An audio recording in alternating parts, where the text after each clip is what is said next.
విజయవాడలో ప్రేమోన్మాది గడ్డం మణికంఠ హత్య చేసినటువంటి దర్శిని తండ్రి శ్రీరామచంద్రమూర్తి గారి మరణం పట్ల ఇంతవరకు రాష్ట్ర ప్రభుత్వం ఎందుకు స్పందించలా? హోంమంత్రి గారు ఎందుకు స్పందించలా? దీనికి కారణం గడ్డం మణికంఠ తెలుగుదేశం పార్టీ కార్యకర్తనా? తెలుగుదేశం పార్టీ సానుభూతిపరుడనా?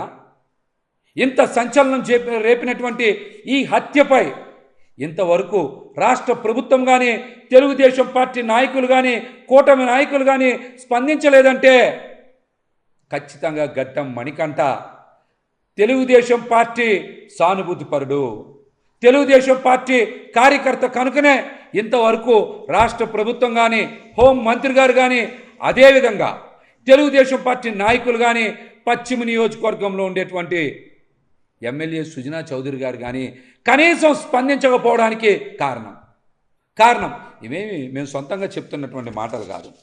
గడ్డం మణికంఠ మీరు చూస్తూ ఉంటే కేశినేని చిన్ని గారితో వారు దిగినటువంటి ఫోటో, మణికంఠ దిగినటువంటి ఫోటో, మరొక ఫోటో కేశినేని చిన్ని గారితో ఉన్న ఫోటో మొన్న ఎలక్షన్ సందర్భంగా, మరొక ఫోటో చూడండి కార్పొరేషన్ ఎన్నికల సందర్భంగా మణికంఠ చంద్రబాబు నాయుడు గారు ప్రచారం చేస్తున్నటువంటి సందర్భంలో ఆయన సెల్ఫీ తీసుకున్నటువంటి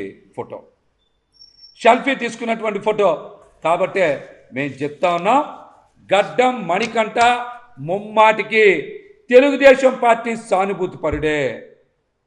అతను ప్రేమోన్మాదే, ఇతను దర్శిని తండ్రి శ్రీరామచంద్రమూర్తి గారిని అత్యంత దారుణంగా కిరాతకంగా నడి రోడ్డు మీద అత్యంత పాశవికంగా చంపేసిన ఇంతవరకు రాష్ట్ర ప్రభుత్వం స్పందించలేదు.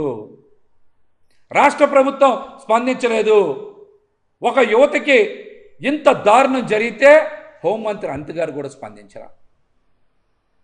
ఈ ఘటనకి కూతవేటు దూరంలో డిప్యూటీ సీఎం పవన్ కళ్యాణ్ గారి క్యాంపు కార్యాలయం కూడా ఉంది, కనీసం వారు కూడా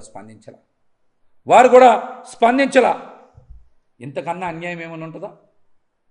విజయవాడ నగరం నడి బొడ్డున దర్శిని కుటుంబానికి ఇంత ఘోర అన్యాయం జరిగితే రాష్ట్ర ప్రభుత్వం స్పందించకపోవడం ఏంటి?